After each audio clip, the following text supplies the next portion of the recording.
Hello everyone, welcome to 3 November 2025 the Hindu vocabulary. दोस्तों, जैसा कि आप सभी लोग बहुत प्यार दे रहे हैं द हिंदू के वोकेबलरी के शो के लिए, दोस्तों सभी लोगों को दिल से धन्यवाद। दोस्तों, आज के इस वीडियो में हम लोग वोकेबलरी करेंगे, इडियम्स एंड फ्रेजेस करेंगे, फ्रेजल वर्ब करेंगे, वन वर्ड करेंगे, स्पेलिंग टेस्ट और जहां जरूरत होगा ग्रामर डोज।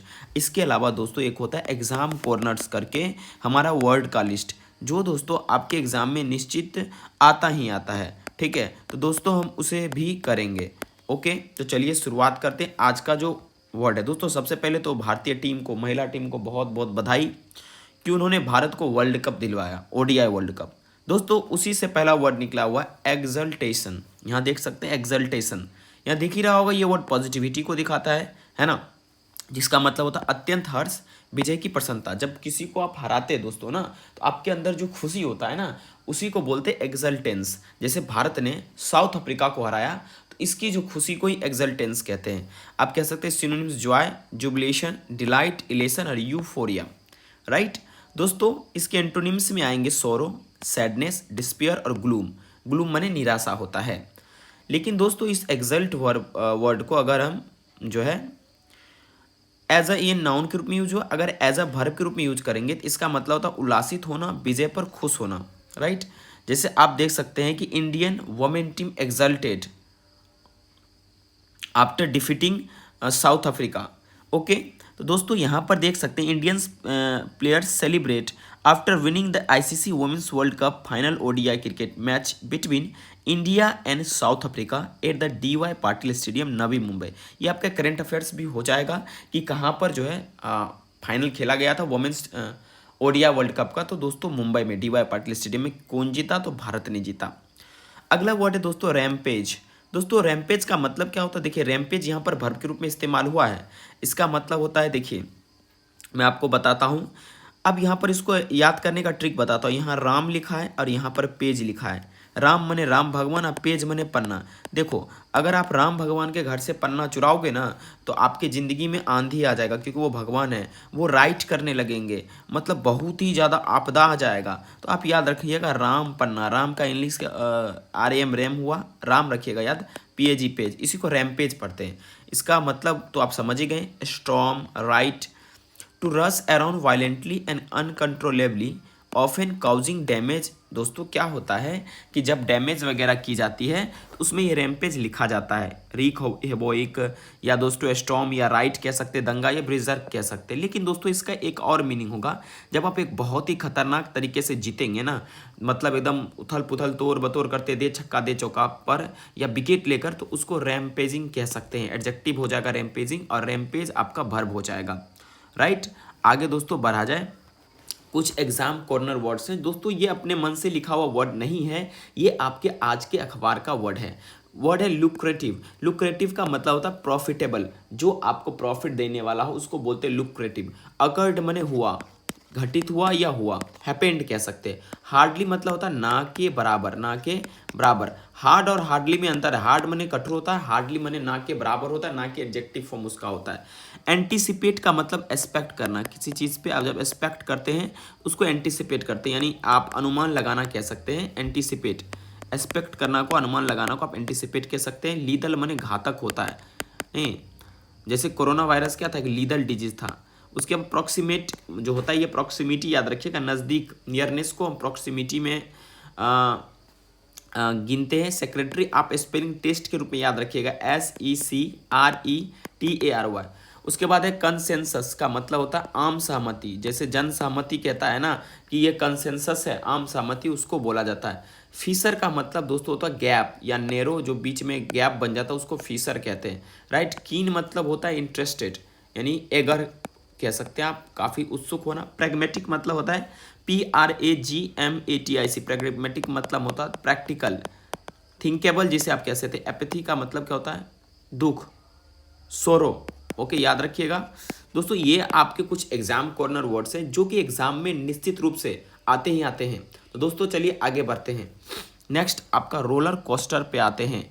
दोस्तों रोलर कोस्टर का मतलब क्या होता है? देखिए एक ये पार्क राइड होता है जिसमें स्टेप होता है, स्लोप होता है, शार्प कर्व के साथ, अप और डाउन हाई स्पीड से जाता है, ऐसे ऐसे करके, ऐसे करके, ऐसे करके, उसे रोलर कोस्टर कहते हैं। लेकिन दोस्तों इसको अगर हम जीवन में यूज करेंगे तो इसका मतलब है उतार चढ़ाव से भरा या भावनात्मक रूप से अस्थिर। जैसे life is a roller coaster of emotion, जिंदगी क्या है, एकदम उतार चढ़ाव इमोशन से भरा हुआ, कभी दुख कभी सुख होता है। ठीक है, नेक्स्ट वर्ड दोस्तों है ट्रेवर्स।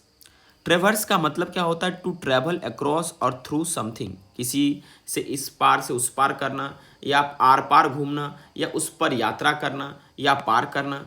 जैसे सिनोनिम्स कह सकते हैं क्रॉस, पास थ्रू, नेविगेट या स्पेन। ओके दोस्तों, देखिए ये जो वर्ड है, ठीक है, आपको याद रखना है सारे के सारे जो ये रोलर कोस्टर है या ट्रेवर्स वर्ड है, ये एडिटोरियल के वर्ड है। मैंने कहा ना, मैं एडिटोरियल भी पढ़ता हूँ, उसे अच्छे ढंग से समझता हूँ, तब मैं आपके सामने लेकर आता हूँ दोस्तों। उसके बाद रवीन। दोस्तों रवीन मतलब क्या होता है, एक deep narrow valley with steep sides usually form by running water, यानी जो रिवर है जब तेज पानी चलता है उसके वजह से जो दोस्तों एक नैरो सा बन जाता है, संकीर्ण रास्ता बन जाता है, उसको रैबिन कहते हैं, है ना, याद रहेगा। गहरी संकीर्ण घाटी, गड्ढा या दर्रा। दर्रा कैसे बनता है, जब नदी बहुत सारा क्या करता है, गॉर्ज बनाते हुए जाता है एक तरह से, तो वहाँ पर रेविन फॉर्म होता है। तो आप याद कर सकते हैं गॉर्ज, कैनोइन, वैली, ट्रेंच या क्लेफ्ट कह सकते हैं। ठीक है दोस्तों, ये जो रोलर कोस्टर था ना, ये आज का फ्रंट पेज का था जो इंडियन वुमेन टीम के लिए यूज हुआ था। जैसे देखिए, a roller coaster run for the home side in the tournament so different members come in clutch. मतलब ये रोलर कोस्टर था, उतार चढ़ाव भरा हुआ मैच था जिसको भारत ने खेला। ठीक है, क्लियर है बात दोस्तों। रेबिन मतलब याद रखिएगा, इसको देखिए रवीन भी पढ़ते हैं, ज़्यादातर लोग इसको रवीन ही पढ़ते, मैंने लिख दिया है। ठीक है, लेकिन आपको याद रखना है रेबी, या ऐसे याद रखना रबी इन किया, मतलब रबी इन किया क्या हुआ, बहुत बहुत मतलब मोटा था रबी, तो क्या हुआ, वहाँ का जगह अलग हो गया, वहाँ गड्ढा हो गया, वहाँ रास्ता बन गया, उसको हम बोलते हैं मतलब कि भाई तरह एक तरह का गहरी संकीर्ण घाटी या गड्ढा या दर्रा कह सकते हैं, राइट। स्टेवर्ड का मतलब क्या होता है दोस्तों, एक ऐसा व्यक्ति जो मैनेज करे, सर्व करे या टेक केयर करे समथिंग का, जैसे प्रॉपर्टी हो या पैसेंजर हो, इवेंट को देखभाल करने वाला को हम स्टेवर्ड कहते हैं। वन वर्ड सब्स्टिट्यूशन है। और दोस्तों ये कहाँ पर यूज हुआ है, ये यूज हुआ अभी जो रिसेंटली इंसिडेंट हुआ जिसमें काफ़ी सारे लोग मारे गए, मंदिर वाला इंसिडेंट आंध्र प्रदेश में, उसमें ये वर्ड यूज किया गया कि भाई स्टेवर्ड का कमी था, देखभाल करने वाला, इवेंट के देखभाल करने वाले में कमी थे या सही से उसको देखभाल नहीं किया गया। जैसे यहाँ देखिए, any gap between guidance and practice can cause a crowd crush, मतलब अगर गाइडेंस और प्रैक्टिस में कमी रहेगी तो क्राउड क्रश होगा ही है। देखिए कंस्ट्रक्शन एरिया इन एडिक्वेट स्टेवर्डिंग का मतलब क्या हुआ कि मतलब उस पर देखभाल ना किया गया, उस इवेंट पे नज़रअंदाज कर दिया गया, मतलब कि मतलब एक ही एग्जिट था, मतलब एक ही तरीके से एग्जिट था और एक ही तरीके से एंट्री भी था, मतलब एक ही गेट था जिससे लोग आते भी थे और जाते भी थे। दोस्तों अगला वर्ड है पेडिस्ट्रियन। पेडिस्ट्रियन का मतलब क्या हुआ, जो पैदल यात्रा करते हैं, जो फुट पर ऑन फुट चलते हैं उसको बोलते हैं पेडिस्ट्रियन, साइड में जो बनाया रहता रास्ता उससे चलते हैं। मैंने आपको एंटीसिपेट कराया था ना, एंटीसिपेट मैंने एक्सपेक्ट करना है ना, मैंने बताया था आपको, आई होप ये आपको याद रहेगा। दोस्तों इनएडिक्वेट का मतलब वो अपर्याप्त, जो पर्याप्त ना हो उसको हम इनएडिक्वेट कहते हैं। दोस्तों याद रखिएगा, इंफ्रास्ट्रक्चर का स्पेलिंग याद रखिएगा, बहुत ही काम का है आपका और आपके एग्जाम में पूछा जा सकता है। अगला वर्ड है दोस्तों रिवील। रिवील्ड बना है, यहाँ पर मैं लिख दे रहा हूँ आपका ये वर्ड, यहाँ पर नेक्स्ट 13 नंबर में REVEL। रिवील का मतलब क्या होता है, उजागर करना या एक्सपोज करना। ठीक है, किसी चीज़ को उजागर करना ही रिवील कहते हैं। ठीक है, किसी चीज़ को उजागर करना कोई दोस्तों क्या कहते हैं, रिवील कहते हैं, राइट। अब आगे दोस्तों बढ़ा जाए, चूंकि मैं थोड़ा फास्टली बताता हूँ आपको तो ये याद रखिएगा। अगला वर्ड है बीफ अप। देखिए बीफ अप का मतलब होता है मजबूत करना, इम्प्रूव करना या किसी चीज़ को इफेक्टिव बनाना। जैसे the police have beefed up security for the festival. Police ने क्या किया है कि जो सुरक्षा है उसको क्या है, बीफ अप किया, मतलब उसको मजबूत कर दिया, किसके लिए, त्यौहार के लिए। You should beef up your vocabulary for the exam. आपको अपनी शब्दकोश को मजबूत करनी होगी अपने एग्जाम के लिए। तो बीफ अप का मतलब दोस्तों क्या होगा, मजबूत करना, स्ट्रॉन्ग करना दोस्तों, याद रहेगा दोस्तों। चलिए दोस्तों आगे हम लोग बढ़ते हैं दोस्तों। देखिए मैं पूरा प्रयास कर रहा हूं कि आप सभी लोग को बेटर से बेटर चीज़ दिया जाए ताकि आप सभी लोग अच्छे से परफॉर्म कर सके अपने एग्जाम में, राइट दोस्तों। चलिए दोस्तों नेक्स्ट वर्ड है आपका कंसोलिडेट। मैंने स्पेलिंग भी लिख दिया, पहले कंसोलिडेट मिलाकर पढ़िएगा। कंसोलिडेट का मतलब होता है किसी चीज़ को सम्मिलित कर देना, मिला देना। स्ट्रेंथन और make something more solid and stable, Hindi भी लिख दिया, मजबूत करना है ना, एकीकृत करना या स्थिर करना। कौन मने टुगेदर, सॉलिड मने मजबूत कर देना और डेट मैंने डेट याद रखिएगा कि मतलब कोई एक डेट को आकर मजबूत कर देना, उसको बोलते हैं कंसोलिडेट। कंसोलिडेट पढ़ते हैं, कौन मत पढ़िएगा, कंसोलिडेट पढ़ते हैं। मैंने विशेषकर स्पेलिंग का भी ख्याल रखा है ना दोस्तों। अगला वर्ड है स्टिंट। स्टिंट का मतलब होता है सीमित अवधि या कार्यकाल, नाउन के रूप में अगर इस्तेमाल होगा तो। अगर वर्ब के रूप में इस्तेमाल होगा तो मीनिंग चेंज हो जाएगा, कंजूसी करना, रोक लगाना या सीमित रखना, राइट। स्पेलिंग भी आपको ये जो इसका थोड़ा सा एक एग्जाम्पल भी दिखा देते हैं। Don't stint on your efforts माफ कीजिएगा, इफ़ यू वांट सक्सेस। मतलब आप अपने एफर्ट में कंजूसी मत कीजिए, उसको मतलब रोकिए नहीं, उसको सीमित मत कीजिए, पूरा एफर्ट लगाइए अगर आप सक्सेस चाहते हैं तो, ठीक है। सिनोनिम्स आपका हो जाएगा term, spell, period, restrict. Restrict और लिमिट कब होगा, जब ये वर्ब के रूप में यूज होगा तब। देखिए मैंने जो कंसोलिडेट बोला था यहाँ पर उसका यूज किया गया है। The Taliban appear more consolidated than they were in 90s, ठीक है। 1990 के दशक में जितना तालिबान मजबूत था उससे ज़्यादा अभी मजबूत दिख रहा है। रेजिस्टेंस का मतलब रुकावट होता है। और एम्बेसडर्स का स्पेलिंग याद रखिएगा, AMBAS, बास। AM लिखिएगा, उसके बाद बास लिख दीजिएगा, उसके बाद DOR लगा दीजिएगा, एम्बेसडर हो जाएगा। जो नेक्स्ट वर्ड है दोस्तों ये बिहिमत। बिहिमोथ मत पढ़िएगा, इसको बिहिमत पढ़ते हैं।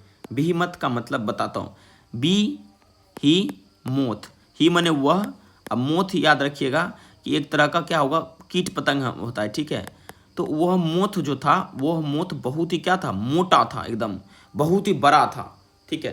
तो आप ऐसे याद रखिएगा, बिहिमत को ऐसे याद रखिएगा, बी माने बी हो गया, ही माने वह, मोथ माने कीट पतंग, वो कीट पतंग काफ़ी मोटा था। तो याद रखिएगा कि बिहिमत किसको कहते हैं, जो कि बहुत लार्ज हो, पावरफुल हो, डोमिनेंट हो, चाहे वो पार्टी हो सकता है, ऑर्गेनाइजेशन हो सकता है, कोई मशीन हो सकता है, या कोई जानवर हो सकता है, उसको हम बोलते हैं बिहिमत। जैसे आप हाथी को कह सकते हो, एक बिहिमत क्या है, एनिमल है, राइट। और बहुत सारे एनिमल्स होते हैं जो बिहिमत होते हैं, जिसको मेमोथ कह सकते हैं, या कोलोसल विशाल कह सकते हैं, वेरी लार्ज कह सकते हैं, वो हुआ बिहिमत, याद रहेगा दोस्तों। नेक्स्ट वर्ड है हॉटबेड। हॉटबेड का मतलब होता है एक ऐसा प्लेस या सिचुएशन जहाँ पर कुछ अनडिजायरेबल या इंटेंस डेवलप हो जाए धीरे धीरे करके। सिनोनिम्स में अगर डायरेक्ट याद रखिएगा तो आप कहिएगा ब्रीडिंग ग्राउंड, जहाँ पर किसी का लालन पालन किया जाता है। सेंटर, हब कह सकते हैं किसी चीज़ का, उसको हॉटबेड कह सकते हैं। जैसे the city has become a hotbed, यानी ए हब ऑफ पॉलिटिकल करप्शन, यानी राजनीतिक जो भ्रष्टाचार होता है उसका सेंटर बन गया, हॉटबेड बन गया। कौन बन गया है, तो शहर बन गया है, राइट, याद रहेगा। उसके बाद है होस्ट एज। देखिए होस्ट और एज, देखिए आप इसको ऐसे याद रखिएगा कि एक जो मतलब एक पार्टी चल रहा था, ये एक फंक्शन चल रहा था, उसमें एक सुंदर सी लड़की थी। तो एगो किडनैपर क्या किया, उसको पकड़ लिया, उस होस्ट को पकड़ लिया और कहा तुम्हारा एज क्या, और उससे एज पूछने लगा। तो याद रखिएगा होस्टेज का मतलब क्या होता है, एक ऐसा पर्सन जो किसी को कैप्चर करे और उसको बंधक के रूप में रखे और किसी से कुछ डिमांड करे, अपना मतलब कोई उसका सर्टेन डिमांड हो, उसके लिए उसको बोला जाता है होस्टेज।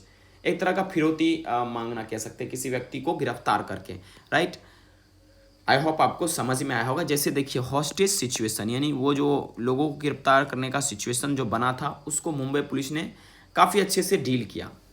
देखिए द मुंबई पुलिस डिजर्व का मतलब क्या, किसी चीज़ को लेने लायक।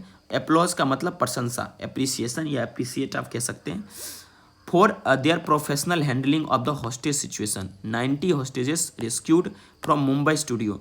19 गो लोग को जो बंधक बनाया गया था, उसको पकड़ लिया गया था, उसको क्या किया गया, रिकवर कर लिया गया, रेस्क्यू कर लिया गया है, ठीक है। और एक वर्ड है सोफिस्टिकेटेड। सोफिस्टिकेटेड मतलब होता है काफ़ी अच्छे लेवल का जो संकट है, वो मतलब बेहतरीन टाइप का, मतलब कह सकते हैं एक प्रकार का ऐसा संकट जो कि देखने लायक हो, जो कि बहुत बड़ा परेशानी दे सकता है। और सोफिस्टिकेटेड का एक और मीनिंग होता है एलीट क्लास टाइप का, है ना दोस्तों। अगला जो वर्ड है वो है वर्न आउट।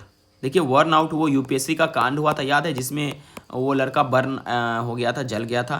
देखिए आज का जो खेल पेज है ना, हम उसका वोकेबलरी अलग से लाएंगे, क्योंकि दोस्तों उसमें बहुत सारा वोकेब यूज हुए हैं, तो उसका एक अलग से वोकेबलरी आएगा। घिसा हुआ, जर्जर, उपयोग से खराब, ये हो जाएगा। और एक और इसका मीनिंग होता है थका हुआ, ऊर्जाहीन, ठीक है, याद रखिएगा। जैसे आपका सू वर्न आउट हो जाएगा, या आप थक जाएंगे तो कहेंगे हम I am totally worn out today, मैं आज बहुत थका हुआ हूँ, मैं काफ़ी आज एग्जॉस्टेड हूँ, राइट। तो दोस्तों आप देख सकते हैं, यहाँ पर आप देख सकते हैं ये आप इसी में यूज हुआ है। In an electrical shop in north Delhi Gandhi Vihar a Geeta Devi sat hunched on a worn out revolving chair. यहाँ पर वर्न आउट रिवॉल्विंग चेयर का मतलब, वर्न आउट का मतलब क्या, घिसा पिटा एक कुर्सी, बहुत पुराना कुर्सी पर बैठती रहती थी और उसकी आंखें स्मार्टफोन में चिपकी रहती है। Exhausted with the swarm of reporters, exhausted में थक जाना, परेशान हो जाता है एकदम, रिपोर्टर का झुंड उसके पास आ रहा है। Thronging the neighbourhood for the past week, उसके अप्रोच में एकदम क्या है, सभी लोग एकदम थ्रॉन्ग, एक तरह से मेला लगाए हुए एकदम, एक रिपोर्टर पे एक रिपोर्टर आता है और एक जाता है। ठीक है दोस्तों, यहाँ पर लुक अप का यूज किया गया जो कि फ्रेजल वर्ब है, टर्न आउट का भी यूज किया जो कि एक फ्रेजल वर्ब है। हम आपको एक बार लुक अप का दोस्तों 1 सेकेंड में झलक दे देते हैं। लुक से बना है, एक लुक अप हो गया, लुक आफ्टर हो गया, ठीक है, एक दोस्तों लुक इनटू हो गया, फ्रेजल वर्ब है, ठीक है, एक हो गया लुक फॉर हो गया, है ना। तो ये काफ़ी सारे इंपॉर्टेंट फ्रेजल वर्ब्स हैं जो मैं अभी थोड़ी देर में ही आपको बता दे रहा हूँ, ठीक है, कोई बड़ा इशू इसमें नहीं है बताने में, ठीक है। देखिए दोस्तों, लुक आफ्टर का मतलब क्या होता है, किसी का देखभाल करना, किसी का या किसी व्यक्ति या वस्तु का भी हो सकता है, ठीक है, जैसे, लेकिन ज़्यादातर हम इसका इस्तेमाल व्यक्ति का इस्तेमाल के लिए करते हैं। लुक आफ्टर का मतलब देखभाल करना, देखभाल करना। मैं आपको एग्जाम्पल भी बता रहा हूँ, आप इसे लिख लीजिएगा। He looks after his younger brother, उस अपना छोटा भाई को ख्याल करता है। इसके बाद दोस्तों है, दोस्तों उसके बाद जो है लुक फॉर का मतलब क्या होता है, सर्च करना, something, to search something, to search something, किसी चीज़ की तलाश करना। जैसे I am looking for a job, काफ़ी डिस्पैरेट होते हैं तो हम कहते हैं या I am looking for my keys. और उसके बाद है लुक इन, पहले लुक इन की चर्चा कर लेते हैं दोस्तों। इसमें लुक इन टू मने होता है जांच करना, है ना। लुक इन का मतलब क्या होता है दोस्तों, लुक इन का मतलब होता है कि टू पे ए शॉर्ट विजिट, थोड़ी सी जो विजिट करते हैं कहीं पर, हम जो है तात्क्षणिक टाइम के लिए जाते हैं, उसको हम क्या बोलते हैं दोस्तों, लुक इन बोलते हैं। अगला दोस्तों जो वर्ड है वो बहुत इंपॉर्टेंट है वो दोस्तों, और आपके काम का भी हो सकता है। अच्छा, लुक अप, लुक अप का मतलब क्या होता है दोस्तों, लुक अप का मतलब होता है तलाश करना। क्या होता है, तलाश करना। जैसे I am looking for a new word in dictionary, मैं एक न्यू वर्ड को डिक्शनरी में क्या कर रहा हूँ दोस्तों, तलाश कर रहा हूँ, उसका मतलब होता है लुक अप, ठीक है। अब दोस्तों उम्मीद करता हूँ आप सभी लोग इसको समझ पा रहे होंगे, और कुछ हम देख लेते हैं फ्रेजल वर्ब अगर हमारे यूज का है, ठीक है। उसके बाद दोस्तों लुक थ्रू है। लुक थ्रू का मतलब होता है टू रीड या एग्जामिन क्विकली, है ना। ये ज़्यादा इंपॉर्टेंट नहीं है, लिख देता हूँ लुक थ्रू। लुक थ्रू का मतलब क्या होता है दोस्तों, टू रीड और एग्जामिन क्विकली, किसी चीज़ को रीड करना या क्विकली इसको एग्जामिन करना। जैसे he looked through his notes before the class, उसने क्या किया कि मतलब अपने क्लास से पहले एक बार जो है नोट्स को देख लिया। आई होप आपको ये समझ में आया होगा दोस्तों। तो दोस्तों यहाँ पर एक है टर्न, टर्न का जो फ्रेजल वर्ब है वो भी करा दे रहा हूँ, ठीक है, आपके एग्जाम में काम आ सकता है, आप देने जब एग्जाम जाएंगे। टर्न फ्रेजल वर्ब जो हम लोग है दोस्तों काफ़ी इंपॉर्टेंट है और आप लोग कर भी सकते हैं। चलिए दोस्तों टर्न फ्रेजल वर्ब को देख लेते हैं एक बार, है ना, एक मिनट, इसे आप स्क्रीनशॉट ले लीजिएगा क्योंकि ये गायब हो जाएगा, है ना।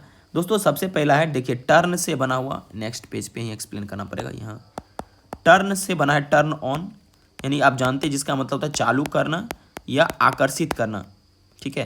किसी को जब आकर्षित करना होता है तो उसको भी टर्न ऑन कहते हैं।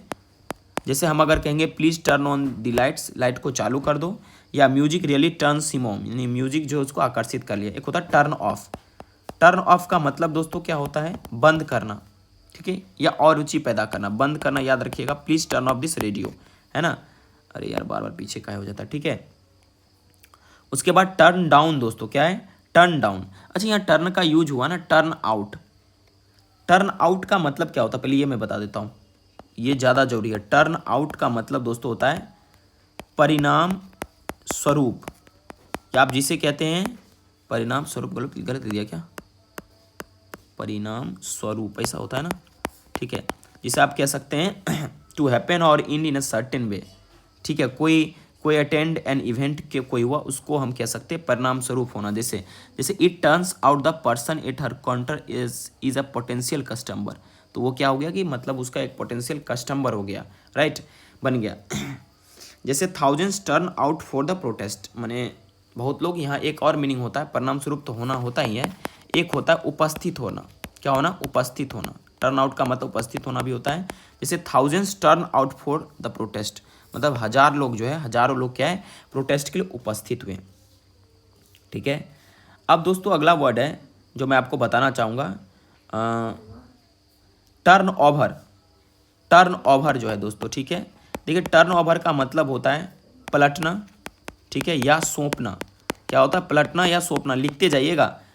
जैसे हम कहेंगे turn over the page, page पलटो, ठीक है, या ये भी कह सकते हैं she turn over the keys to the new manager. उसने क्या किया? नए मैनेजर को की सौंप दिया, दे दिया। आई होप आपको ये पूरा बात समझ में आया होगा। ठीक है। टर्न आउट, टर्न ओवर, ये सारे के सारे जो मैंने लिखे हैं, ये फ्रेजल वर्ब आप सभी लोग उम्मीद रखेंगे कि याद रख लेंगे। और उसके बाद दोस्तों नेक्स्ट वीडियो जो हमारा आएगा दोस्तों, उसमें हम चर्चा कर रहे होंगे आपके साथ खेल पेज को लेकर, किस तरह से भारत का खेल पेज का वोकैबुलरी काफ़ी बेहतरीन होता है, एग्जाम पॉइंट ऑफ व्यू से कम इंपॉर्टेंट होता है, लेकिन जो है ग्रामर और English spoken point of view से मोस्ट इंपॉर्टेंट होता है। दोस्तों आज हम लोगों ने वोकैबुलरी देखे, इडियम्स, फ्रेजेस, फ्रेजल वर्ब देखे, वन वर्ड देखे, स्पेलिंग टेस्ट देखे। ग्रामर डोज के लिए मैं आपसे आज माफ़ी चाहता हूँ। ग्रामर डोज हम नेक्स्ट वीडियो में देखेंगे।